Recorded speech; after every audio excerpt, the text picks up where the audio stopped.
Di Indonesia, kalau kita mau jadi guru, itu kita harus korupsi dulu. Ujian nasional juga di sana ada banyak sekali korupsinya, ada banyak kecurangan-kecurangan. Jadi yang pernah saya kemukakan adalah saya sebagai kepala sekolah pernah diundang rapat oleh dinas tentang bagaimana caranya bikin contekan ujian yang baik dan benar untuk siswa-siswanya lulus, karena dinas pendidikan itu merasa kasihan dan merasa sedih ketika siswa-siswa yang belajar 6 tahun lamanya, 3 tahun lamanya ditentukan nilainya hanya dalam waktu 3 hari. Sangat tidak adil kata mereka. Ini sistemnya bobrok. Jadi bagaimana? Ya kita akalin aja biar 99% dari nilai dari siswa kita lulus. Caranya ada dua, anak diberi contekan seperti yang pernah saya alami, atau anak tidak diberi contekan tapi setelah mengumpulkan itu soal kunci jawaban semuanya dihapus, diganti sama guru. Ada yang seperti itu. Nah, ya silahkan saja, ini butuh pengakuan dari guru-guru, dari murid-murid yang pernah.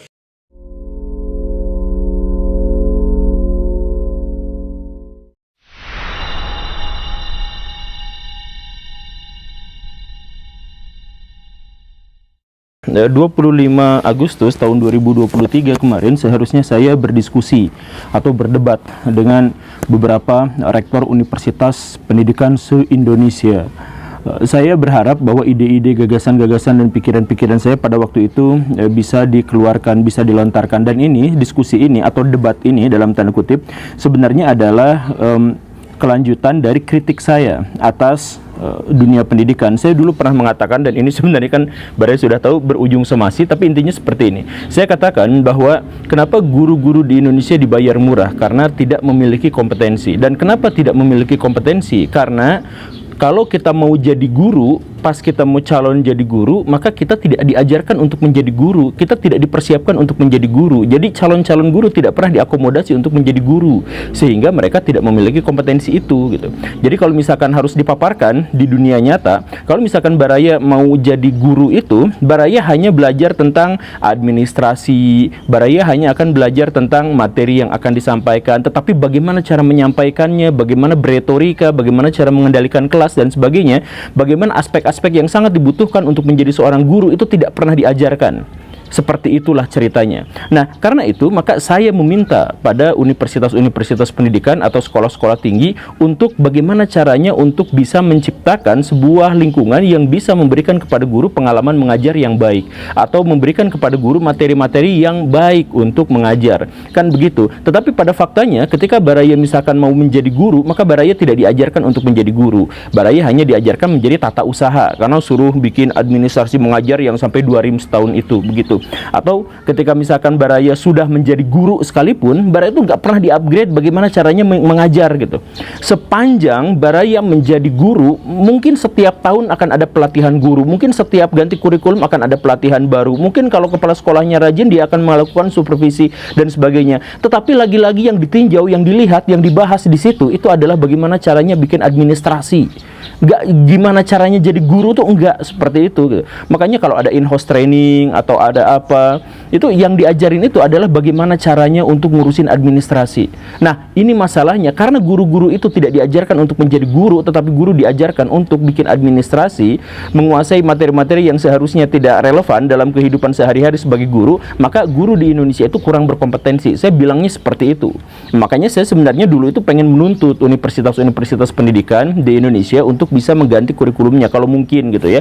Nah, tapi ya apapun itu, saya seharusnya berdiskusi dengan para rektor itu. Cuman karena sponsor yang mengupayakan pertemuan itu adalah sponsor yang besar dalam tanda kutip. Jadi dia itu adalah orang yang ia setara menteri lah, katakanlah menteri lah, atau yang semacam itu gitu. Nah, tetapi karena menjelang tahun 2024 beliau kemudian sibuk karena hal-hal yang sudah kita ketahui, maka akhirnya pertemuan itu menjadi tidak terjadi. Akhirnya dialog itu, diskusi itu menjadi tidak terjadi.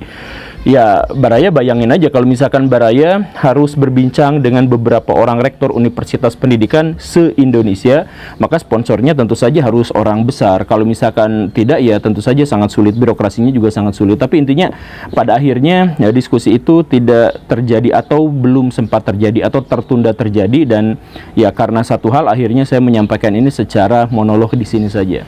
Jadi saya harap saya tetap bisa mengajukan sebuah argumentasi yang cukup memadai walaupun monolog. Tapi gini ceritanya Baraya, saya ada beberapa dokumen, Baraya silahkan cek ini. Ini adalah dokumen-dokumen yang ada di sebuah universitas pendidikan. Saya tidak sebutkan namanya. Tapi di sini misalkan Universitas Pendidikan untuk Pelajaran Sejarah. Kita cek di sini ya. Nah, ini adalah daftar SKS atau daftar mata pelajaran atau mata kuliah yang harus dikuasai atau harus dijalani oleh para mahasiswa calon guru sejarah. Kita lihat di sini ternyata tidak banyak pelajaran-pelajaran mata kuliah yang berhubungan dengan keguruan. Ini yang saya yang saya kasih stabilo kuning itu adalah yang benar-benar berhubungan dengan keguruan, tentang bagaimana manajemen kelas, tentang metodologi mengajar dan sebagainya. Nah, yang kuning-kuning ini ternyata jumlahnya sangat sedikit, kurang dari 1/10-nya. Kalau misalkan Baraya cek, lihat misalkan daftar mata kuliah calon guru sosiologi, calon guru sejarah, calon guru apa, itu Baraya akan mendapatkan sedikit sekali materi-materi yang berhubungan dengan keguruan. Kebanyakan adalah materi-materi yang menyangkut kompetensi dia secara profesional, yaitu dia bisa mengajar materi-materi tentang, kalau jadi guru sejarah berarti sejarah anu, dan lain sebagainya. Tetapi bagaimana caranya mengajar itu hampir tidak dilaksanakan. Saya kemudian ngecek yang lain, dokumen yang lain. Dokumen itu dari calon guru sosiologi. Di sini bisa kita lihat juga bahwa ternyata guru sosiologi tidak diajarkan bagaimana cara mengajar sosiologi, tetapi hanya diajarkan tentang materi sosiologi seperti non kependidikan dan sebagainya, dan kemudian administrasi. Ya sudah, itu saja, sedikit sekali, kurang dari 10% materi-materi atau pelajaran-pelajaran yang berkaitan dengan bagaimana caranya menjadi seorang guru. Nah, inilah akhirnya yang menyebabkan kompetensi guru di Indonesia itu sepenuhnya diserahkan kepada pribadi gurunya gitu. Jadi kalau misalkan gurunya menyenangkan, kalau gurunya jago ngomong, kalau gurunya bisa menjelaskan dengan baik, maka dia akan menjadi guru yang baik. Tetapi kalau tidak, ya tidak apa-apa. Jadi tidak ada perubahan gitu. Makanya guru-guru di Indonesia, Baraya cek saja dan Baraya akui saja. Saya yakin Baraya hampir semuanya di sini pernah jadi siswa kan. Baraya cek apakah guru-guru di sekolah yang pernah Baraya temui itu adalah guru-guru yang enak ngajarnya, adalah guru yang bisa menyampaikan dengan baik materinya, adalah guru-guru yang bisa mengerti tentang visi dari setiap pelajaran. Saya tanya kepada Baraya, bisa nggak seperti itu? Bahkan saya dulu pernah bikin sebuah survei kecil-kecilan di sini, bahwa 55% siswa di Indonesia itu justru malah bertemu dengan guru cabul, bukan guru yang bisa mengajar dengan baik gitu. Jadi ketika kompetensi mengajar guru-guru di Indonesia itu sangat rendah menurut Kementerian Pendidikan, justru siswa-siswa mengaku bahwa lebih banyak guru yang cabul gitu. Yang artinya apa? Kompetensinya sebagai guru itu benar-benar bermasalah gitu. Dan saya dalam konteks ini gak nyalahin gurunya, saya tanyain kepada universitas-universitas, kepada sekolah tinggi, kenapa mendidik calon guru itu tidak menjadi guru? Kan kalau misalkan gini Baraya, kalau ini sering saya sampaikan, kalau Baraya mau jadi pilot, kemudian Baraya bersekolah sebagai pilot, sebagai calon pilot, maka Baraya akan diajarkan bagaimana caranya menerbangkan pesawat, dan itu adalah bagian intinya. Baraya dicek kesehatannya, Baraya dicek panca inderanya, Baraya dicek kemampuannya, refleksnya dan sebagainya. Kemudian Baraya diajarkan bagaimana caranya menerbangkan pesawat. Tentang laporan dan sebagainya itu akan diabaikan, iya kan? Kalau misalkan Baraya calon dokter dan Baraya sekarang menuju studi menjadi dokter gitu, maka Baraya itu akan fokus pada bagaimana mengenali penyakit, bagaimana mendiagnosisnya, bagaimana struktur tubuh manusia secara biologis dan sebagainya, dan bagaimana ketika mereka sakit dan bagaimana cara menanggulangi atau bagaimana cara mengatasi penyakit itu.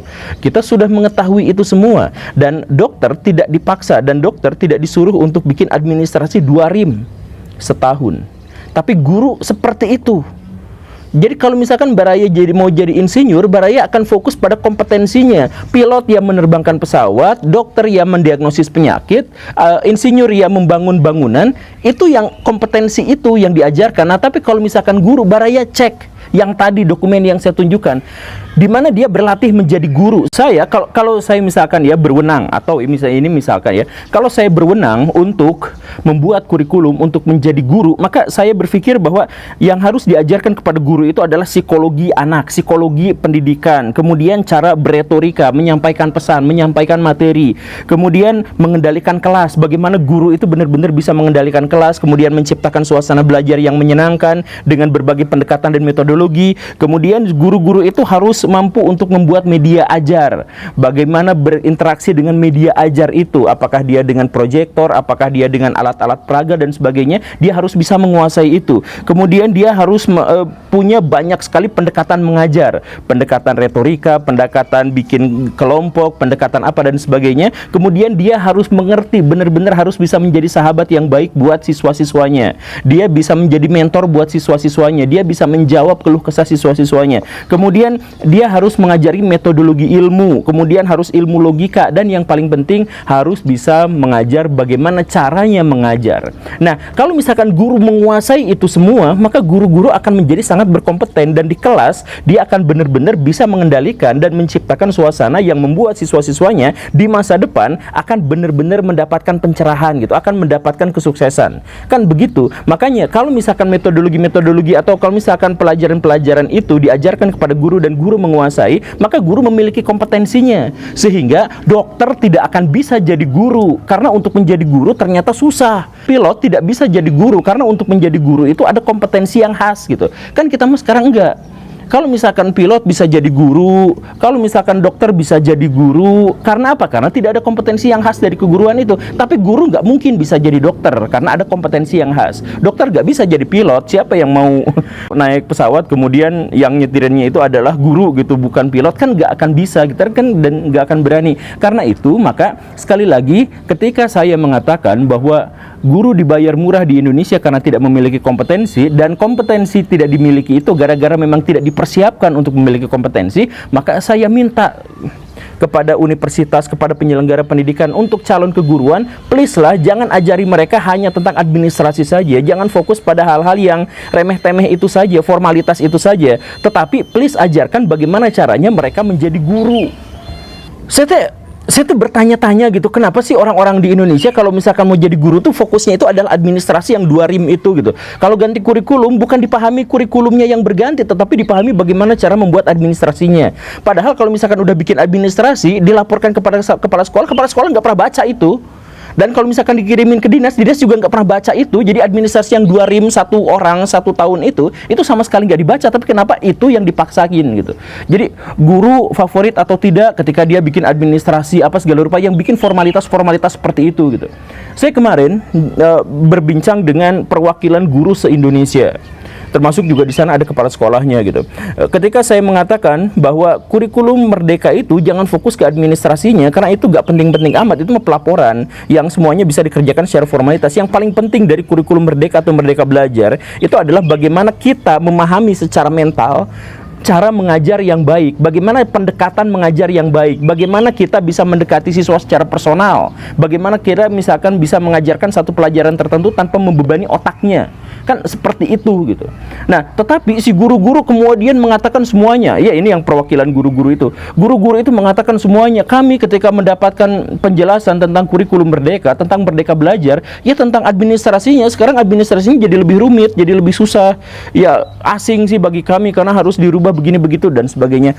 Please lah, nggak usah kayak gitu. Yang paling penting itu bagaimana caranya mengajar gitu, biar murid-murid kita itu seneng gitu, biar murid-murid kita itu tidak trauma belajar gitu, biar kita itu menjadi guru yang inspiratif dan dirindukan. Kan begitu kan.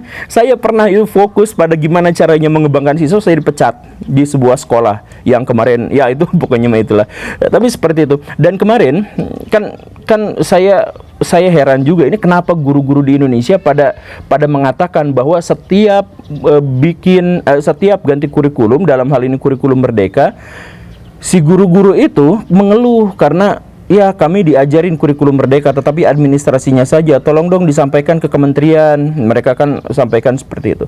Ya saya sebelumnya juga sudah bertanya kepada kementerian, tapi pada waktu itu saya langsung ngechat lagi aja Kementerian Pendidikan di Indonesia gitu ya. Saya tanya, Pak, ini saya mendapatkan keluhan dari guru-guru atau perwakilan guru-guru se-Indonesia bahwa kalau mereka belajar tentang kurikulum merdeka, mereka belajarnya tentang administrasi mengajar, bukan tentang hal yang lain-lain gitu.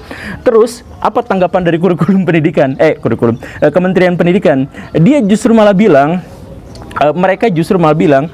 ya Pak Guru Gembul, kami juga sudah sangat lelah. Dia mengatakan kami itu sudah sangat lelah mensosialisasikan bahwa kurikulum merdeka itu bukan soal administrasi, tapi soal bagaimana kita mengajar dengan kacamata yang lebih modern, kacamata yang lebih baik, kacamata yang lebih personal, kacamata yang lebih membebaskan masyarakat dan siswa-siswa kita untuk belajar gitu.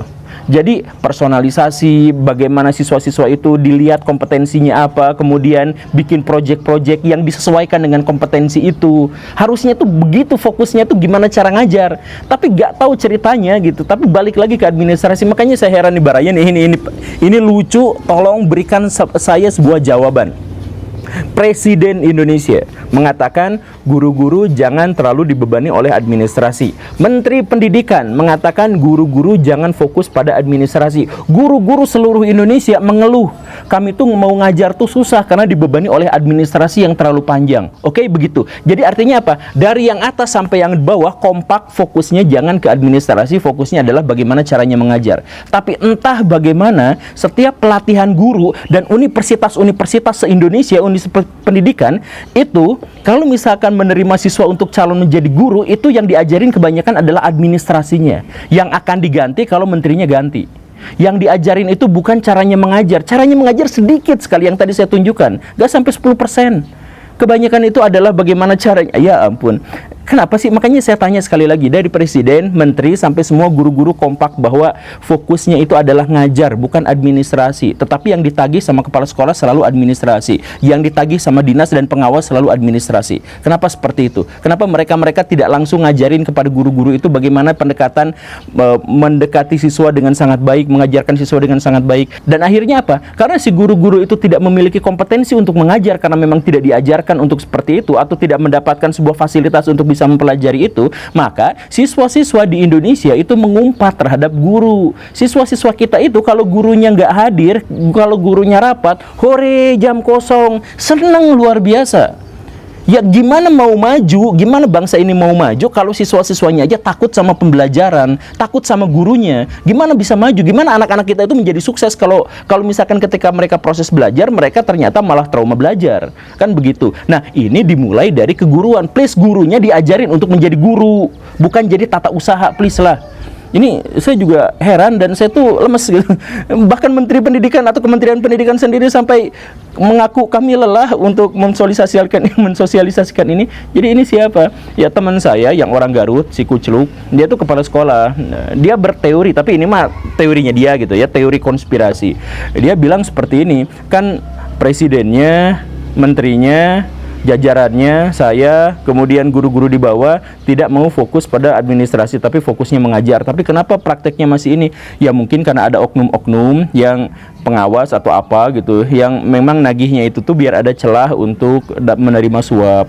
Ya itu mah cerita sih, itu nggak tahu bener nggak tahu salah gitu ya, kan kita nggak punya data, cuman itu mah hanya pikiran-pikiran. Tapi apakah seperti itu atau tidak kita juga nggak pernah tahu, karena dari atas sampai ke bawah semuanya udah kompak, tapi kenapa pelaksanaannya malah gitu-gitu aja. Banyak sekali orang-orang di Indonesia yang memiliki visi, tujuan, idealisme, tetapi dia tidak memiliki akomodasi, dia tidak memiliki logistik, dia tidak memiliki koneksi. Jadi saya selama 3 tahun saya mengajar, ini dalam rentang 3 tahun ya, di antara belasan tahun yang pernah saya alami.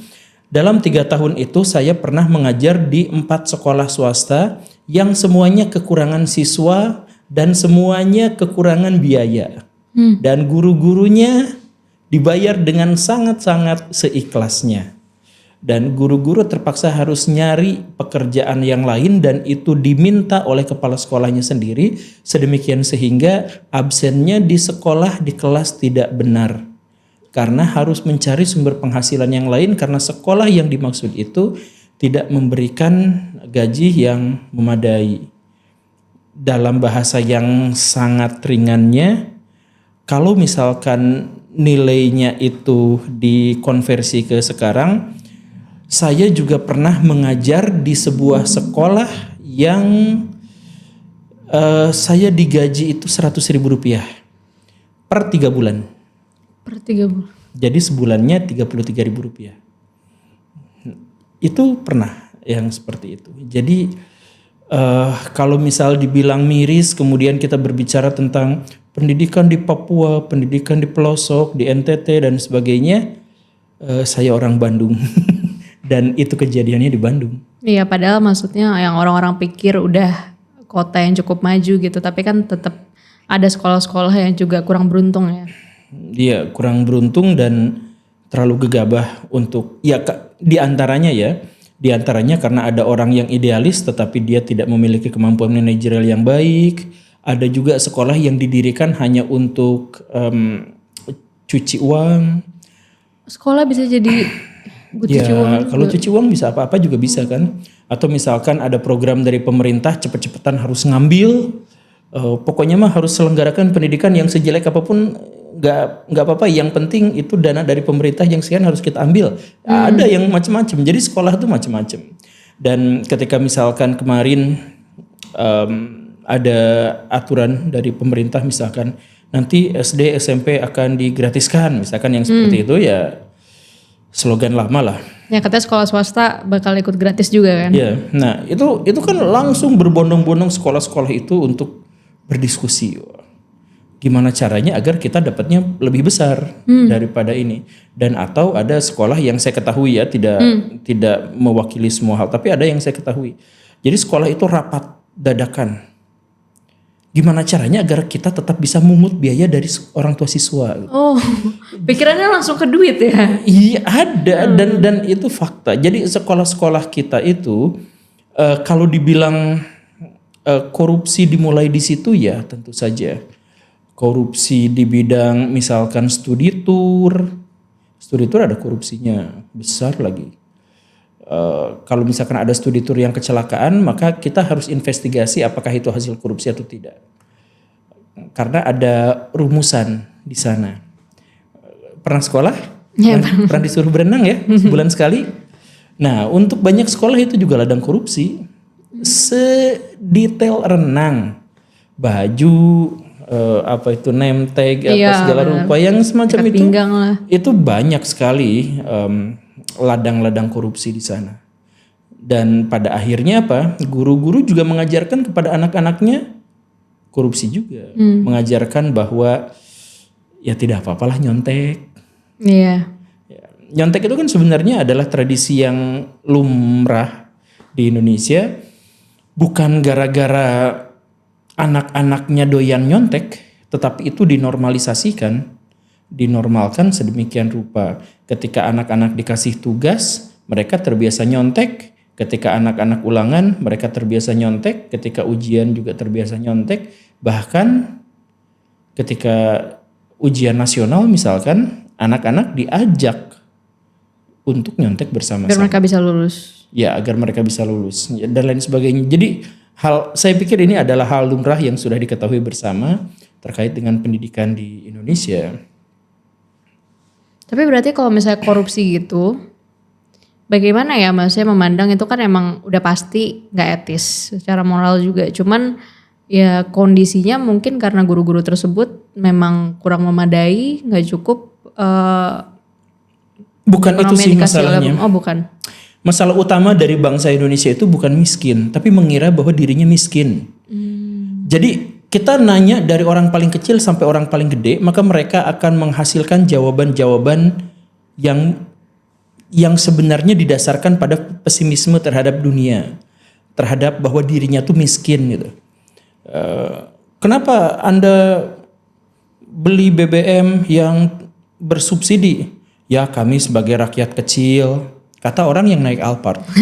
Saya melihat betul itu di media, ada yang seperti itu, dia naik Alphard, kemudian ngisi bensin premium dulu itu yang ya, dan ditanya, ya kami sebagai orang kecil, ketika ada misalkan korban bencana alam, maka wartawan itu pasti akan bertanya template. Apa harapan dari Bapak, dari pemerintah untuk begini? Jawabannya juga template. Kami berharap agar pemerintah segera memberi bantuan kepada kami. Template semuanya. Karena apa? Semuanya diajarkan, dijejalkan pikiran, prinsip bahwa mereka itu tidak berdaya, fakir miskin, tidak bisa berbuat apa-apa tanpa bantuan dari pemerintah, tanpa bantuan dari apa. Ketika pemerintah atau misalkan calon pemerintah atau caleg itu berkampanye, maka yang mereka katakan, kami akan membela rakyat, kami akan membangun ini untuk rakyat. Semuanya adalah pernyataan yang menegaskan bahwa kamu tuh nggak bisa apa-apa, kamu hanya bisa berharap ketika yang berkuasanya adalah saya. Itu kan bahasa Ya semiotiknya. kayak give and take Iya, gitu. begitu. Kenapa harus gitu Nah, ya? seperti itu. Nah, jadi karena anak-anak kita, karena orang tua kita selalu diajarkan bahwa kamu tuh tidak bisa berbuat apa-apa, kamu tuh miskin, kamu tuh lemah, maka kemudian ketika mereka melakukan korupsi, ya udah kamu nggak tahu sih betapa susahnya, kan nggak segampang yang kamu pikirkan, gini-gini hidup tuh susah, gini-gini. Jadi mereka tuh selalu berpikiran bahwa dirinya tuh tidak sanggup. Saya ngobrol sama bapak-bapak di pos ronda jam 2 malam. Duh, susah ya hidup. Rokok ke-12 yang dia hisap pada waktu itu. Besok anak istri saya makan apa, saya masih belum kepikiran. Itu rokok harganya berapa, Pak?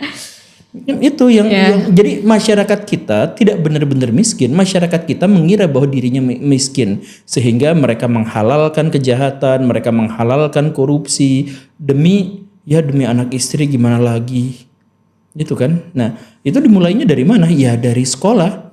Dari sekolah diajari untuk miskin, iya, diajarin untuk tidak berpengetahuan dan tidak berwawasan, iya. Pendidikan dimulainya dari orang tua. Ketika misalkan waktu kecil kita ngomong sama orang tua, mama pengen ini, pengen itu, biasanya diabaikan.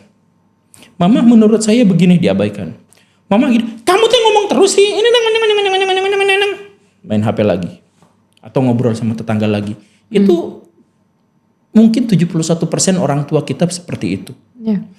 Nah, karena orang tua kita sejak kecilnya seperti itu, akhirnya si anak menjadi inferior. Ketika saya datang ke kelas, anak-anak, ada yang mau jadi KM, kamu aja, inferior semuanya. Ada yang mau ditanyakan? Coba ayo kita diskusi. Pak Menteri ngomong dengan gagah perkasa, ayo kita jadikan anak sebagai pusat pembelajaran, guru di kelas. Maksudnya gimana, Pak? Kan harus anak murid yang nurut biasanya. Anaknya harus duduk dengar diam, dan anak yang baik adalah anak yang duduk dengar diam juga. Ya akhirnya inferior juga. Jadi ketika misalkan anak menghasilkan gagasan baru, ide baru, pemikiran baru, ya dianggap salah. Coba belajar matematika, kita menemukan rumus baru, kemudian kita tampilkan. Bu, ini pakai rumus baru nih, hasilnya sama. Oh, jawabannya benar, rumusnya salah. Aku ngalamin kayak gitu. Ngalamin. Dan itu sempat lumayan traumatik buat aku. Karena pas SD itu pelajaran favorit aku tuh matematika pada saat itu. Terus pas SMP itu kan naik level kan berarti matematikanya kan. Cuman aku memang pakai rumusnya beda gitu. Tapi aku ingat banget kejadiannya pada saat itu gurunya bilang aku salah tapi depan kelas gitu. Jadi rasa malunya tuh keinget gitu. Terus waktu itu kayak sempet nggak mau belajar matematika dulu gitu. Cuma untungnya sekarang udah enggak, tapi kayak itu sih menurutku yang harusnya bukannya guru harus jadinya tempat aman gitu ya. Iya betul. Jadi kalau misalkan saya belajar matematika misalkan di negara yang sudah mapan, yang sistemnya sudah baik, si guru-guru itu akan, ini masalahnya silahkan pecahkan. Maka si anak itu akan menemukan 1001 rumus. Jadi di kelas itu ada 1001 rumus, ada 40 rumus yang berbeda yang ditampilkan. Sedangkan kita dipaksa mengekor pada rumus yang sudah ada. Kalau kita menemukan gagasan baru, kita dianggap salah. Kalau pernah mengalami, ya saya pernah mengalami juga dengan cara yang seperti itu. Dan saya dongkol luar biasa ketika ulangan saya salah dengan rumus seperti itu. Sebulan kemudian datang bimbel lagi promosi. Ini cara cepatnya, rumusnya gini. Itu rumus saya, Bu. Saya tuh kesel banget pada waktu itu. Itu rumus yang saya temukan sendiri. Udah ditemukan sama bimbel malah dikomersilkan. Tapi tetap dianggap rumusan saya itu salah gitu. Karena apa? Karena belajar matematika di Indonesia adalah belajar hafalan. Belajar sejarah di Indonesia adalah belajar doktrin. Jadi Akhirnya apa? Anak-anak menjadi inferior, dia tidak berani untuk mengungkapkan pendapat sendiri, dia tidak berani untuk berbicara sendiri. Maka yang terjadi apa? Ketika anak-anak di kelas nyontek, sebagian besar bukan gara-gara mereka tidak jujur, tapi gara-gara mereka inferior, takut jawabannya salah. Jadi kejadiannya gini, ada orang yang lebih pintar dan orang yang bodohnya luar biasa, bodoh dalam tanda kutip. Bodohnya luar biasa. Ketika ulangan terjadi, orang yang paling pintar ini masih coba mencocokkan jawaban kamu gini enggak, jawaban kamu gini enggak. Karena sebenarnya dorongannya itu bukan soal dia jujur atau enggak, tapi dorongannya adalah dia takut salah. Begitu inferiornya kita, dan itu diajarkan dari bangku sekolah. Jadi kalau di bangku sekolah diajarkan kita inferior, kita naik nanti jadi pengusaha, kita jadi pekerja, kita menekuni satu bidang tertentu, ya kita juga jadi inferior. Nah tapi kan berarti intinya kalau misalnya ternyata salahnya mungkin dari culture ataupun apapun yang diajarin, nah itu esensinya maksudnya awalnya tuh dari mana gitu? Apakah emang karena IQ? Kan pada suka bilang kayak skor IQ Indonesia tuh rendah, terus juga skor PISA kita juga kayak kelihatan kan rendah banget dibanding negara-negara lain. Nah jadi solusinya apa gitu? Atau solusinya sebenarnya sederhana. Masalah utama di Indonesia bagaimanapun berpangkal dari korupsi. Semuanya dimulai dari situ. Coba kalau misalkan kita ambil gambaran yang sangat sederhana. Di Indonesia, kalau kita mau jadi guru, itu kita harus korupsi dulu. Dan korupsinya dimulai dari mana? Dari ketika dia sekolah. Hitung begini ya, ini sederhananya. Saya bersekolah. Lalu saya dapat nilai ulangan. Lalu nilai ulangan itu jelek. Maka apa yang dilakukan guru? Alih-alih mengajarkan saya menjadi lebih baik lagi, guru itu akan mengkatrol nilai saya agar sesuai dengan KKM. Jadi KKM di zaman dulu pas saya sekolah. Jadi KKM itu sebenarnya standar agar guru-guru itu tidak terbebani oleh ngejar-ngejar siswa untuk ngerjain tugas atau membenarkan mereka atau membuat mereka lebih ahli. Bahkan kalau misalkan googling sekarang silahkan ada rumus katrol nilai. Terbuka sekali untuk itu. Oke, jadi akhirnya apa? Nilai rapot kita itu bukan nilai yang sesungguhnya. Nilai rapot kita adalah hasil katrol yang sebagian tentu saja karena guru-guru memang memiliki alasan yang wajar dan masuk akal untuk itu. Tetapi sebagian lagi adalah karena guru cukup malas untuk melakukan remedial atau mendidik kita lebih lanjut lagi. Nilainya katrol. Oke, di situ sudah korupsi dalam tanda kutip. Setelah misalkan si anak-anak ulangan dan dapat nilai dan kemudian rapot gitu dan akhirnya naik kelas, kemudian ujian nasional. Ujian nasional juga di sana ada banyak sekali korupsinya, ada banyak kecurangan-kecurangan. Jadi yang pernah saya kemukakan adalah saya sebagai kepala sekolah pernah diundang rapat oleh dinas tentang bagaimana caranya bikin contekan ujian yang baik dan benar untuk siswa-siswanya lulus, karena dinas pendidikan itu merasa kasihan dan merasa sedih ketika siswa-siswa yang belajar 6 tahun lamanya, 3 tahun lamanya ditentukan nilainya hanya dalam waktu 3 hari. Sangat tidak adil kata mereka. Ini sistemnya bobrok. Jadi bagaimana? Ya kita akalin aja biar 99% dari nilai dari siswa kita lulus. Caranya ada 2, anak diberi contekan seperti yang pernah saya alami, atau anak tidak diberi contekan tapi setelah mengumpulkan itu soal kunci jawaban semuanya dihapus, diganti sama guru. Ada yang seperti itu.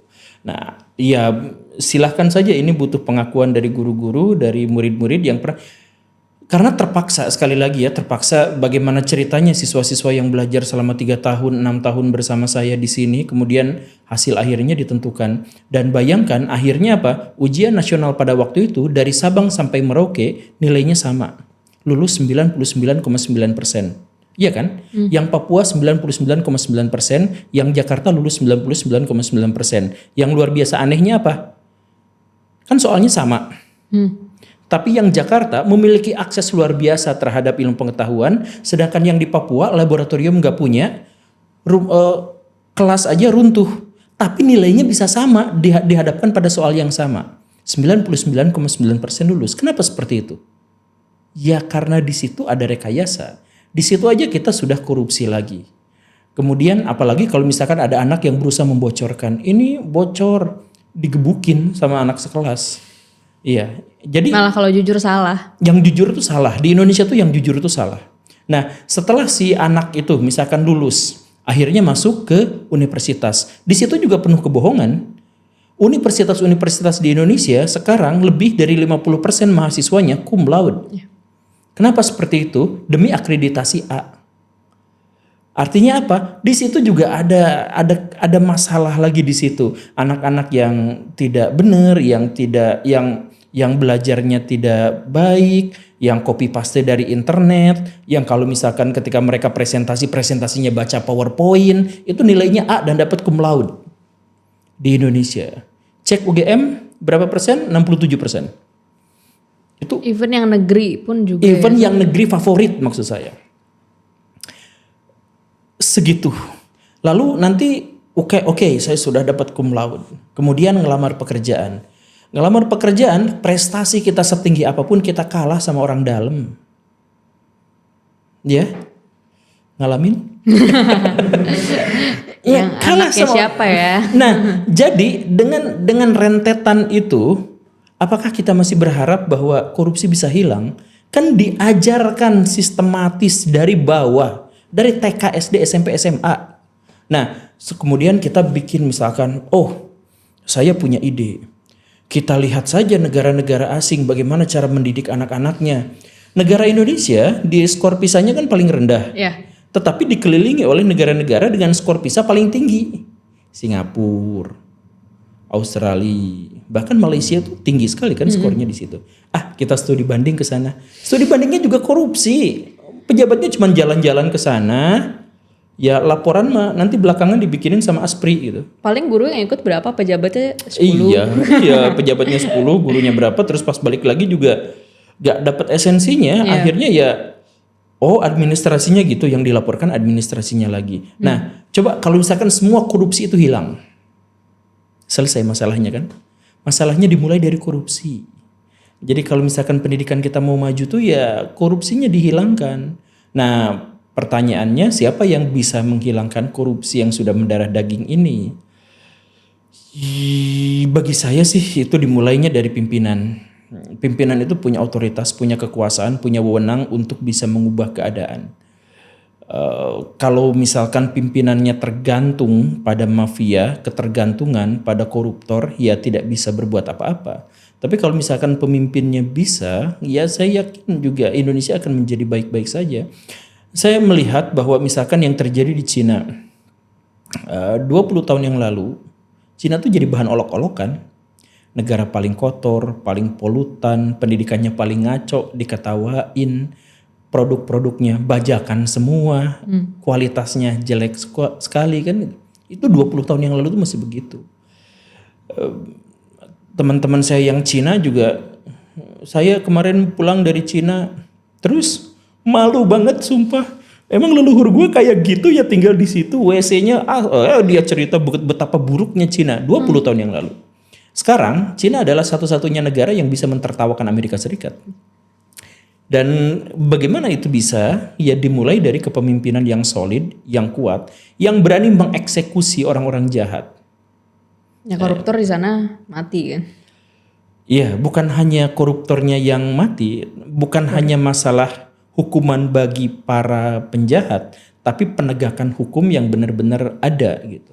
Nah, di Indonesia kan enggak. Di Indonesia itu kalau ada koruptor, dihukumnya juga ringan, 3 tahun rata-rata di Indonesia. Dan kalaupun hukumannya berat, kita tidak tahu apakah dia benar-benar dihukum atau tidak. Kalau misalkan pemimpin kita cukup tegas untuk berhadapan dengan itu, bisa kok. Orang sekarang media, orang semua bisa melaporkan. Tapi kan masalahnya kita, pemimpin-pemimpin kita itu tidak berani melakukan itu. Kita ngomong sedikit lah, melenceng sedikit ya. Kemarin ada cerita dari sebuah media yang terpercaya atau media yang cukup terpercaya katakanlah. Mereka melakukan investigasi bahwa judi online itu ada di Kamboja. Ketuanya di sana, bandarnya di sana, pelaksananya di sana, apa-apanya di sana. Yang dilakukan pemerintah adalah, oh gitu, ya udah kita bikin satgas anti judi online yang kerjanya menghapusin situs-situs judi online. Bukan Pak, itu investigasinya lanjutkan ke sana Pak, tapi nggak ada yang berani. Iyalah. Nggak ada yang berani karena apa? Ya karena pemerintah kita adalah ketergantungan luar biasa kepada orang-orang jahat itu. Ya mungkin buat biaya kampanye dan lain-lain gitu. Nah, jadi balik lagi ke pendidikan, pendidikan kita tuh akan baik kalau misalkan korupsinya dihilangkan. Ya. Jadi orang-orang kaya teteh misalkan bisa jadi guru, kayak Ibu Kania Cita gitu, bisa jadi guru dan kemudian dari sana mereka digaji besar dan kemudian mereka tidak bersaing dengan orang-orang dalam dan akhirnya mencetak anak-anak juga yang juga besar, ya bisa aja kan seperti itu. Kalau saya jadi presiden, saya berani dan bersedia untuk ngegaji guru 5 miliar per bulan. 100 miliar, 1 triliun per bulan pun bisa. Berani. Asal si guru ngasih jaminan setiap anak yang dibina sama dia setelah lulus menghasilkan penghasilan 20 triliun sebulan.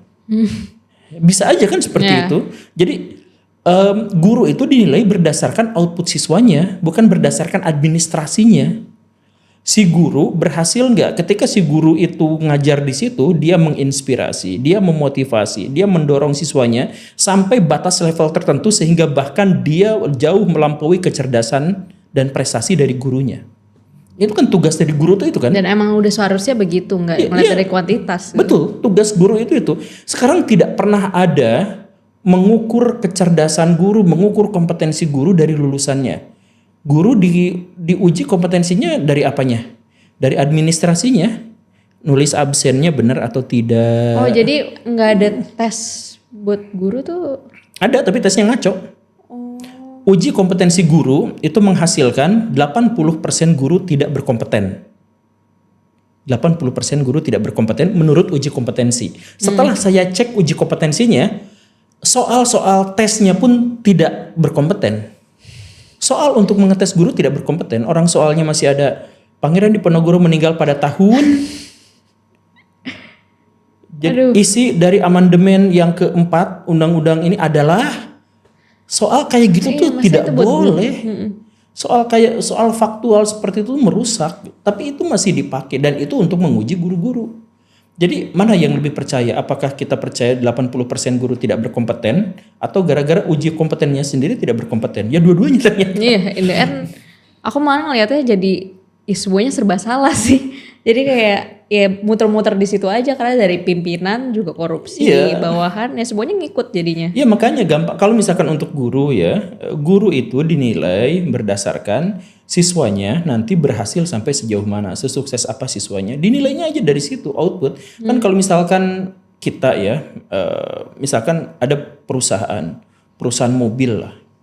Perusahaan mobil itu dinilai dari apanya? Kualitas outputnya, produknya. Kita mempercayai satu mobil karena mobil itu punya reputasi baik. Mobilnya yang bagus. Kita misalkan pengen baju mana nih yang bagus? Kita lihat bajunya tuh bagus atau enggak. Kita melihat perusahaan baju itu bagus atau enggak dilihat dari outputnya. Tapi kalau pendidikan enggak. Pendidikan dilihatnya dari mana? Kualitas gurunya itu dilihatnya dari apakah si guru bisa mengerjakan administrasi dengan baik atau tidak. Seaneh itu.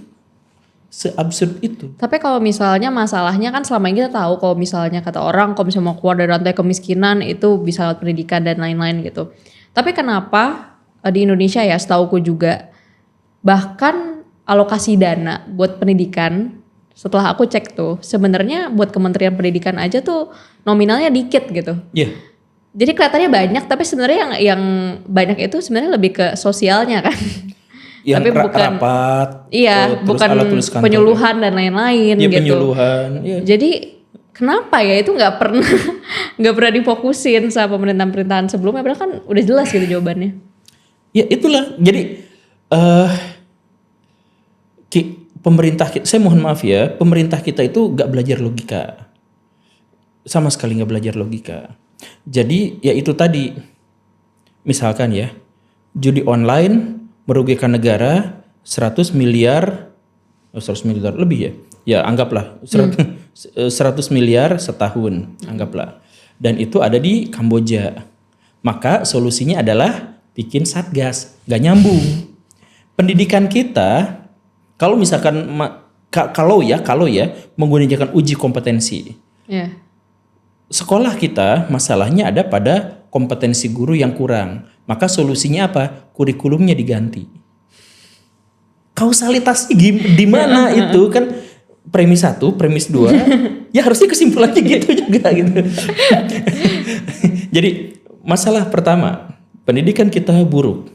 Pernyataan kedua, pendidikan buruk itu gara-gara guru yang kurang berkompetensi. Maka solusinya adalah kurikulumnya diganti. Malah belajar ulang lagi gurunya gimana? Kenapa kurikulumnya harus diganti? Karena proyeknya gede. Oh, jadi tiap kurikulum diganti itu bisa Iya, proyeknya alokasi gede, dana-dananya diganti lagi pelatihannya, ya ampun bisa sampai guru-guru itu bisa kasih pelatihan seminggu, ada yang 3 hari. Saya pernah sampai harus nginep di hotel resort mewah itu untuk dapat biar mendapatkan pelatihan-pelatihan yang kayak gitu.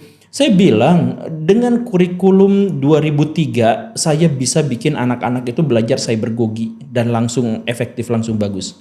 Kalau misalkan saya dikasih wewenang sok coba misalkan, saya bisa buktikan itu.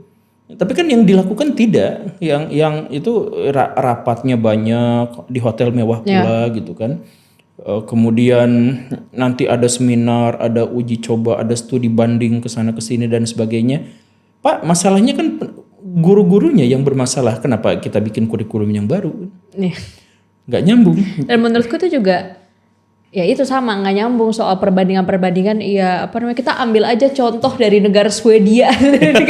Ya dari pertama awalan kayak kompetensi kita aja levelnya masih di mana, kita masa langsung nyontek yang kompetensinya udah seatas itu gitu. Dan ada media kemarin saya baca nyebelin banget, dia bilang 10 alasan kenapa Finlandia menjadi pendidikan terbaik gitu ya. Terus poin nomor 1-nya adalah karena sekolah masuk jam 9. Ya karena mereka tuh kedinginan kalau pagi-pagi gitu kan. Jadi ini masuk lebih pagi artinya lebih bagus kan? jadi mereka tuh apa ya? Ya jadi pendidikan di Finlandia itu dimulai jadi pendidikan itu holistik ya. Dan karena itu solusinya juga holistik. Pendidikan di Finlandia berhasil itu gara-gara apa? Gara-gara undang-undang ketenagakerjaan. Gimana tuh? Jadi undang-undang ketenagakerjaan di sana itu mereka mengakomodasi emak-emak untuk jadi ibu rumah tangga. Jadi kalau ada perempuan bekerja di sebuah perusahaan, kemudian dia hamil dan melahirkan, dia cuti 2 tahun dan masih boleh digaji. Itu kan? Yeah. Nah, setelah cuti 2 tahun digaji biar apa? Biar dia bisa mendidik anaknya dengan sebaik-baiknya. Setelah anaknya memang benar-benar dididik sama si ibunya, dia tidak kekurangan kasih sayang, dia tidak kekurangan ASI, dia tidak kekurangan pembelajaran usia dini. Akhirnya apa? Si anak-anak itu cerdas dari awal. Ketika dia masuk ke kelas, dia sudah sangat siap. Ketika dia ditanya, kamu orang mana? Saya orang sini, saya gini, dia udah ngerti banget. Karena apa? Karena orang tuanya orang tua yang sudah terdidik dengan baik memiliki keleluasaan untuk mendidik anaknya lebih baik. Dan jadi pendidikan di sana maju dari mana? Dari usia dini. Kenapa? Karena emaknya, orang tuanya, ibunya itu memiliki hak cuti 2 tahun penuh. Nah, biar bisa mendidik anaknya. Nah, coba kalau misalkan itu dipraktekkan di Indonesia, 2 tahun dikasih cuti.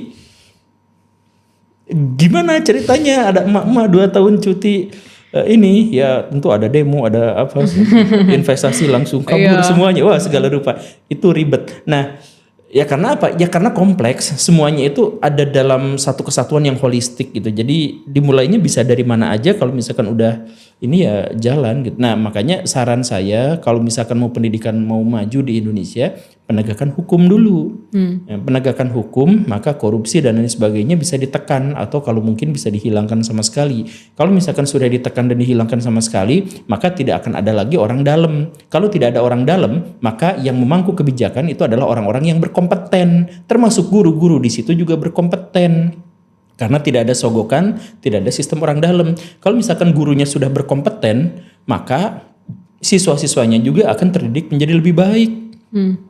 Gak apa-apa, keteng sekolahnya mau rubuh juga gak apa-apa. Kalau misalkan gurunya baik, maka dia akan mulai mengajar kepada anak-anaknya. Nah, coba cari solusi dari masalah ini apa? Mereka bisa aja bikin proyek untuk menyelesaikan masalah bangunan mau rubuh. Bisa aja kan? Mereka bisa cari dana, mereka bikin pentas seni untuk mencari sponsor, bisa. Tapi yang dilakukan masyarakat Indonesia ketika sekolah mau rubuh apa? Galang dana. Kami membutuhkan bantuan dari pemerintah, lalu pasang di YouTube itu sambil ada biola, latar belakang biola di belakangnya. Sekolah kami mau runtuh, santri-santri kami tidak bisa makan dengan baik. Itu yang mengemis ujung-ujungnya. Kenapa nggak praktekin aja project di sekolah? Projectnya apa? Membangun kelas yang mau runtuh. Ya bisa aja kan? Kenapa kacang? Why not? Kenapa kacang?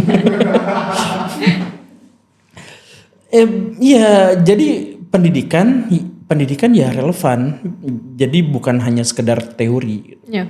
Dan saya sampai sekarang juga kan masih menjadi menjadi pembicara buat guru-guru dan kepala sekolah di seluruh Indonesia. Saya tuh kaget luar biasa ketika orang-orang di Papua diajarin dan dipaksa untuk mengajar materi-materi yang tidak relevan. Yang di Jakarta, yang di Bandung, yang di Sulawesi. Belajarnya itu adalah materi-materi yang sama sekali nggak relevan dengan kebutuhan mereka di sana. Aku juga ngerasanya, malahan pas aku belajar ya selama aku sekolah negeri, berarti 12 tahun ya. Itu nggak sama gitu, kurikulumnya itu apa yang aku pelajarin, tapi saat aku belajar buat PTN itu beda gitu. Jadi malahan aku belajarnya bukan dari sekolah, aku belajarnya dari bimbel gitu. Kan kebanyakan malahan lebih milih bimbel kan yang mahal-mahal lah, harus bayar berapa juta gitu. Dan guru di bimbel selalu lebih baik daripada guru di sekolah. Apa karena itu mereka emang lebih sejahtera juga ya? Bukan. Karena guru di bimbel dipaksa untuk mengajar, sedangkan guru di sekolah dipaksa jadi tata usaha. Nah, mereka ada target-target malah yang harus dicapai gitu. Jadi kalau guru di bimbel itu kan nanti kalau siswanya komplain, nanti kalau misalkan siswanya gini, ya kamu dipecat. Nah, tapi kalau guru di sekolah mau jungkir balik, joget-joget, tidak pernah mau masuk ke sekolah dan sebagainya, asal administrasinya masuk, dia jadi guru favorit. Saya ada teman saya, guru gak pernah masuk kelas karena sibuk untuk ngurusin administrasi. Dan dia karena administrasinya lengkap, dia dinobatkan guru paling favorit dan guru terbaik di kelas itu, di sekolah. Ngaco sih. Fakta. Dan bahkan aku ingat banget dulu tuh kita diajarinnya ya pas aku nggak sebut kapan deh karena takut. Cuman kenapa dibilang misalnya pas awal masuk sekolah nanti nilai kamu kita dikitin dulu ya karena nanti biar naik. Oh iya. Iya, jadi itu, nanti katrol ada. itu. Iya, katrol nilai. Biar ada nanti gak kesempatan nih gampang masuk ke undang-undang. ini, ya ke jurus jenjang apa sih namanya itu teh. Padahal menurutku itu udah menjadi salah satu sekolah favorit yang cukup unggul gitu. Jadi agak kaget juga ada praktek kayak gitu pas masuk. Dan aku nggak kaget juga sih sekarang kalau misalnya orang tua bahkan orang tua aku sendiri kan sekarang ada juga mau SMP kan, itu udah nganggep swasta tuh opsi yang terbaik sekarang karena ngelihatnya sistem zonasi dan lain-lainnya. Sekarang agak susah gitu buat masuk negeri dan dengar-dengar cerita kualitasnya makin buruk, jadi makin orang-orang malah makin pengen ya udah deh nggak apa-apa keluarin biaya yang gede banget buat swasta gitu, dan malahan kayak udahlah udah gak percaya lagi gitu sama kualitas sekolah negeri gitu. Iya, saya bikin video itu kenapa sekolah negeri itu jelek dan akhirnya kemarin ketika saya ngisi seminar, saya diboikot. Diboikot? Ya, saya bilang sekolah negeri jelek, lalu saya diboikot. Jadi masyarakat kita itu ketika ada sesuatu yang buruk, alih-alih memperbaiki mereka menutupi. Introspeksi kan harusnya. Ya harusnya introspeksi kan. Ya daripada jadi ya akhirnya yang datang pada waktu itu seminar saya itu ya dalam tanda kutip fans saya aja yang notabene itu adalah anak-anak sekolah gitu. Kalau gurunya udah gak mau datang lagi karena guru gembul menyatakan bahwa guru-guru di sekolah negeri itu tidak berkompeten, guru-guru jelek dan lain sebagainya. Ya kalau memang faktanya begitu perbaiki, kalau tidak ya kalau tidak mau memperbaiki ya setidaknya jangan ditutupi biar ada yang memperbaiki. Tapi ya ini kenapa sekolah-sekolah negeri gurunya banyak yang jelek? Bukan salah mereka juga karena sistemnya yang jelek. Sistem jelek itu diantaranya apa? Penggajian. Ya itu tadi mau gurunya berprestasinya luar biasa dengan guru yang tidak pernah masuk kelas gajinya sama. Tidak ada penghargaan untuk mereka yang berprestasi, tidak ada sanksi buat mereka yang tidak melakukan apa-apa. Ya kalau gitu ya kompakan aja semuanya nggak melakukan apa-apa tuh gajinya sama. Ya pernyataan itu akhirnya mengantarkan saya ke saya diundang juga untuk jadi dalam tanda kutip penasehat gitu dari sebuah lembaga pemerintah yang ngurusin PNS. Ya ternyata ya cuman formalitas aja saya di sana. Ujung-ujungnya balik lagi. Saya tuh bilang sistem penggajian itu kan banyak, lebih dari 12 lah. Yang besarnya itu ada 3 sistem penggajian tuh kan. Ada yang berdasarkan prestasi, ada yang berdasarkan waktu kerja, ada yang berdasarkan apalagi satu lagi ya. Iya ketetapan gitu ya, kontrak pokoknya mas sekian gitu. Nah coba kalau misalkan guru-guru yang paling berprestasi digaji besar, kalau guru yang tidak gajinya kecil. Di bimbel banyak yang seperti itu dan efektif berhasil. Kenapa itu tidak diterapkan di sekolah negeri? Oh karena susah regulasinya begini. Ya berarti regulasinya yang susah, yang salah ya ganti gitu, bukan ditutup-tutupi. Tapi malah nggak ada hasil ya, meskipun udah dikasih tau kayak gitu. Iya susah. Jadi ya udah. Tapi gimana pendapat Pak Guru Gembul soal kalau misalnya orang-orang kan sekarang apa ya lagi ngetren katanya kalau misalnya sekolah itu jadi ladang bisnis yang bagus sekarang. Soalnya tiap tahun tuh inflasi 10-15% gitu. Ya sekolah-sekolah mungkin sekolah-sekolah swasta yang mahal ya. Yang kayak katanya apa Cambridge, Montessori, IB dan lain-lain itulah. Nah, menurut Guru Gembul tuh maksudnya apakah itu emang kurikulum yang ideal dan emang oke gitu atau enggak? Tidak seharusnya kita ngeluarin biaya segitu banyak juga. Pendidikan terbaik itu murah banget. Pendidikan yang mahal itu adalah yang melalui lembaga. Lembaga penyelenggara pendidikan dengan pendidikan itu 2 hal yang berbeda. Jadi kita bisa ngajar anak-anak kita menjadi anak yang terbaik kalau kitanya mau, bahkan gratis. Ya udah belajarnya sama orang tuanya aja. Misalkan ya, itu bisa. Tapi kan kesulitannya sekarang adalah orang tuanya sibuk bekerja, jadi anak-anak harus dititipkan kepada pihak lain. Nah, apakah pihak yang lain itu bisa menjamin kesuksesan? Tergantung harganya. Kalau misalkan sekolah yang bagus, maka harganya mahal juga. Ada beberapa hal di sini yang menjadi catatan. Pertama, sekolah itu curang dalam hal itu. Jadi, misalkan sekolah-sekolah favorit bahkan yang swasta sekalipun, kalau mau masuk ke sana, maka harus ada tes.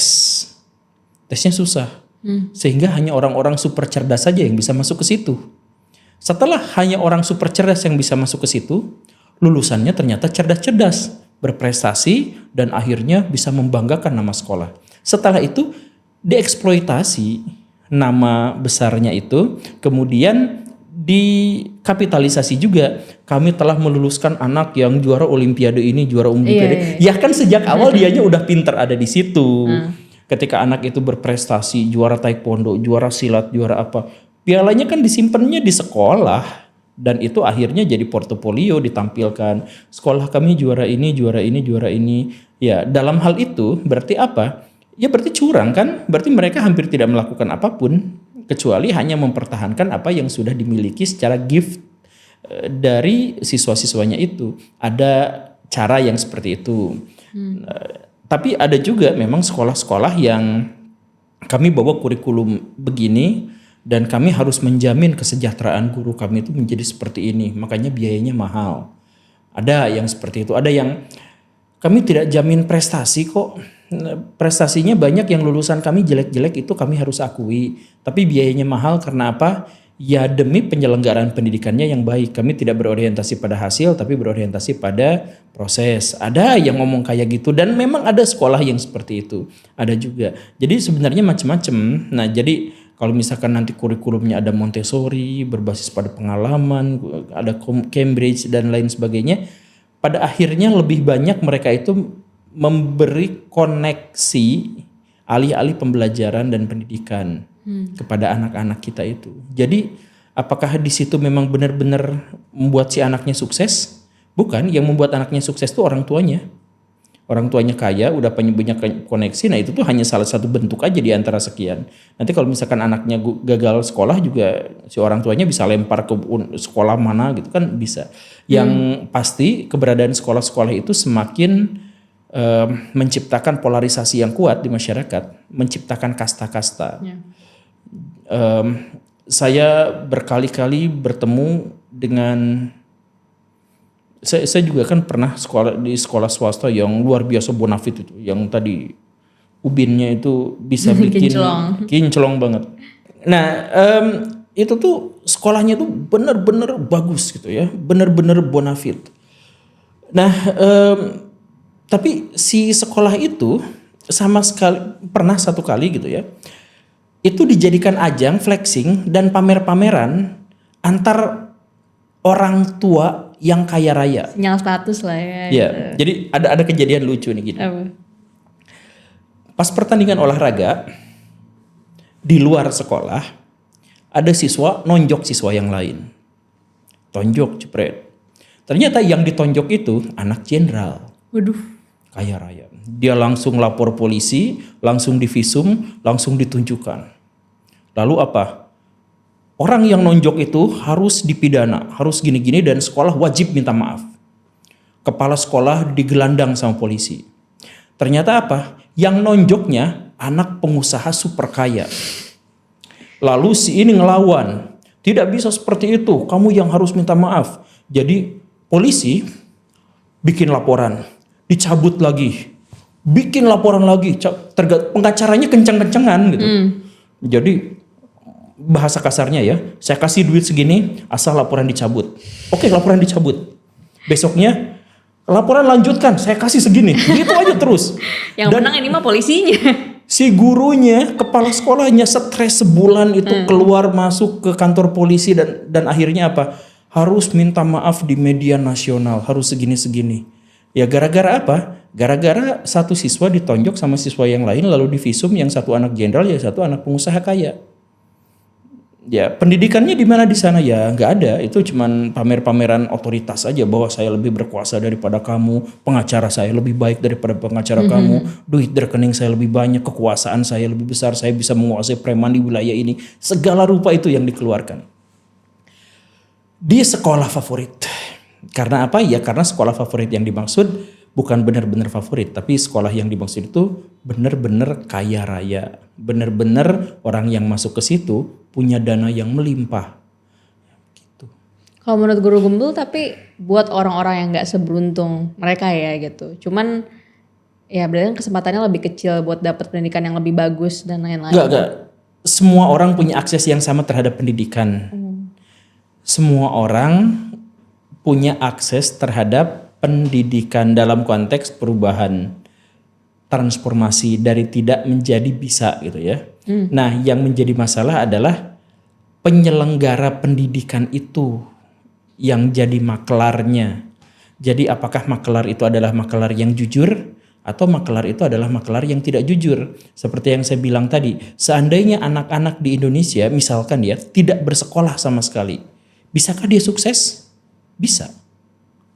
Kalau misalkan kita ukur orang paling kaya di Indonesia itu sekolahnya nggak benar. Orang kedua paling kaya di Indonesia sekolahnya juga kurang benar. Misalkan begitu ya. Tapi kenapa mereka bisa jadi kaya? Karena mereka terdidik. Ada orang di Indonesia yang paling bijak lah. Ada orang misalkan ada di Indonesia itu tokoh yang fenomenal, koar-koar. Padahal cuma S1. Tapi dia bisa membantai argumentasi profesor, staf ahli, pakar anu bisa. Karena apa? Terdidik dengan bisa sekolah itu dua hal yang berbeda. Ya. Jadi kalau misalkan ya, kalau Baraya merasa bahwa saya tidak memiliki akses terhadap lembaga pendidikan yang baik, percayalah masih bisa mengakses pendidikan. Kan pendidikan itu dimanapun. Saya duduk nongkrong di jalan dan menemukan sebuah tabloid, bisa saya baca, dan salah satu tabloid yang saya temukan di jalan yang sudah menjadi sampah itu mengubah kehidupan saya. Bisa menjadi seperti itu. Saya tidak memiliki perpustakaan. Waktu sekolah dulu saya juga ketika datang ke perpustakaan, ya isinya bukunya yang kembar semuanya, buku paket gitu, sama semuanya kayak gitu. Tapi saya tidak lepas dari akses terhadap pendidikan. Saya datang ke toko buku, di sana saya baca, tapi tanpa membelinya. Kan bisa aja. Ya bisa aja. Saya bisa ngobrol dengan orang-orang yang cerdik cendikia. Saya bisa ngobrol dengan orang tua saya. Orang tua saya pun bisa mengajarkan bagaimana saya membuat sirkuit listrik. Bisa. Itu pendidikan. bagaimana caranya neplok rumah, menyampur semen, itu juga adalah bagian dari pendidikan. Jadi pendidikan itu tidak pernah mahal. Yang jadi mahal itu adalah siapa yang menyelenggarakannya. Tapi berarti sebenarnya dari mindset sendiri juga harus dirubah ya. Karena kan banyak yang bisa dibilang, kok ngelihatnya banyak juga yang jadiin itu alasan gitu. Oh, gue nggak bisa dapat kerja, ini karena salah sistem. Gue nggak bisa ini karena salah sistem. Padahal sebenarnya kalau misalnya Itu salah dia mental. emang, Itu salah mental. Itu asli salah mental. berarti sebenarnya dia bisa bergerak gitu. Kalau misalnya dia emang pengen berusaha untuk berubah gitu. Gini nih, pendidikan itu bukan untuk kerja. Pendidikan itu untuk meningkatkan kualitas diri sampai kita layak untuk orang-orang maksa kita bekerja sama dengan mereka. Jadi sering saya ilustrasikan, ini tokoh mudahnya aja gitu ya. Pak Deddy Kobisa yang botak itu, dia tidak naik kelas. Tapi gak penting-penting amat, karena yang paling pentingnya apa? Karena yang paling penting ketika dia belajar, ketika dia mendidik diri, dia berusaha untuk menjadi orang yang terbaik di bidang itu. Setelah dia menjadi orang terbaik di bidang itu, dia gak usah ngelamar kerja, gak usah nyari kerja, kerjaan yang nyari sama dia. Kan begitu. Dia jadi podcaster terbaik, katakanlah. Akhirnya apa? Dia nggak usah datang ke perusahaan untuk ngajak kerjasama. Perusahaan-perusahaan itu yang datang padanya untuk ngajak kerjasama. Jadi pendidikan itu membuat diri Baraya itu jadi orang yang hebat, berkualitas paling baik. Bukan untuk nyari kerja. Kalau nyari kerja tuh betapa tidak sesuainya. Kita effortnya itu 12 tahun, meninggalkan waktu main kita, meninggalkan waktu kita nonton Doraemon, kemudian setelah kita mendapatkan ijazah, kita nyari-nyari ke Alfamart, ke Indomaret, tolong terima saya sebagai kasir di Job fair sini, ini kemarin rame ijazahnya. banget. Job fairnya gila banyak banget dan sebagainya. Ya, jangan kayak gitu, dibalik kualitas dirinya kembangkan. Jadi pas ngerjain tugas misalkan, gak penting dapat nilai dari guru berapa juga gak paling penting. Yang paling penting pas tugas itu dikerjakan dengan sebaik-baiknya. Sampai kita jadi orang terbaik di situ. Gak dinilai juga gak apa-apa. Asal kita jadi yang terbaik di situ, orang-orang kan pasti akan membutuhkan kita. Dari pemikirannya juga udah salah sih. Karena kan selama ini banyak yang mikir ya udah cari kerja buat dapat duit biar bisa tetap hidup gitu. Iya. Padahal kan harusnya ya untuk memenuhi diri sendiri juga kan aktualisasi sebenarnya apa sih yang dia pengen gitu. Betul. Dan aku ngerasa banyak juga masalahnya bahkan orang-orang yang kayak sebenarnya kuliah itu sebenarnya salah juga belajarnya apa karena mereka sebenarnya belum tahu mau jadi apa. Betul. Tapi udah didorong gitu. Jadi sebenarnya milih jurusan yang penting masuk universitas bagus aja. Jurusannya juga sebenarnya bukan jurusan yang mereka pengenin gitu. Karena identitas kita, jati diri kita sudah dibunuh sejak awal. Itu masalah utamanya. Jadi pas kita SMA, pas kita kuliah, kita tidak tahu untuk apa sekolah selain untuk nyari kerja. Padahal gini nih ya, duit itu budak yang baik tapi majikan yang jahat. Jadi kalau kita berorientasi untuk menjadi budak duit, kita tuh akan benar-benar hidup sengsara. Kalau kita ngelamar kerja, maksudnya kita nyari kerja, kita kuliah untuk nyari kerja, artinya apa? Kita tuh jadi budak duit. Dan asli itu awal mula dari penderitaan hidup. Duit itu adalah budak yang baik. Jadi baguskan diri kita sampai si duit itu ngejar-ngejar kita. Bagus aja jurusannya juga sebenarnya bukan jurusan yang mereka pengenin gitu. Karena identitas kita, jati diri kita sudah dibunuh sejak awal. Jadi pas kita SMA, pas kita kuliah, kita tidak tahu untuk apa sekolah selain untuk nyari kerja. Padahal gini nih ya, duit itu budak yang baik tapi majikan yang jahat. Jadi kalau kita berorientasi untuk menjadi budak duit, kita tuh akan benar-benar hidup sengsara. Kalau kita ngelamar kerja, maksudnya kita nyari kerja, kita kuliah untuk nyari kerja, artinya apa? Kita tuh jadi budak duit. Dan asli itu awal mula dari penderitaan hidup. Duit itu adalah budak yang baik. Jadi baguskan diri kita sampai si duit itu ngejar-ngejar kita. Ya udah nanti kita perbudak dia. Kita gunakan dia untuk bisa menggapai kebahagiaan kita. Harusnya gitu kan. Nah, jadi pendidikan juga begitu. Jadi kalau misalkan masih ada orang yang saya kuliah di sini biar gampang nyari kerja. Itu awal mula penderitaan. Kerjaan apapun yang dia dapati. Tapi kalau misalkan saya mau kuliah di sini agar saya bisa mengaktualisasikan diri, saya jadi orang paling hebat di bidang ini. saya paling kompeten di bidang ini, saya paling kredibel di bidang ini, ya sudah nanti orang-orang yang akan ketergantungan dan mencari-cari saya. Saya jadi Cristiano Ronaldo, misalkan ya, misal. Saya nggak akan nyari-nyari klub untuk nampung saya, klub-klub itu akan rebutan. Bahkan kalau Persib dikasih kehormatan, dia rela untuk menjual semua pemainnya demi Ronaldo satu itu. Kalau dia mau, kalau Ronaldonya mau gitu. Jadi fokus Ronaldo apa? Bukan dia latihan bola untuk nyari kerja, tapi dia jadi yang terbaik di situ agar dia cukup layak untuk berkontribusi terhadap peradaban. Setuju sih soal itu. Terakhir kalau buat Guru Gembul, misalnya dikasih power yang bisa bikin Guru Gembul punya tanggung jawab dan juga bisa ngerubah penegakan hukum ataupun sistem pendidikan di Indonesia, hal pertama yang bakal dilakuin tuh apa? Bikin ormas. Bikin ormas.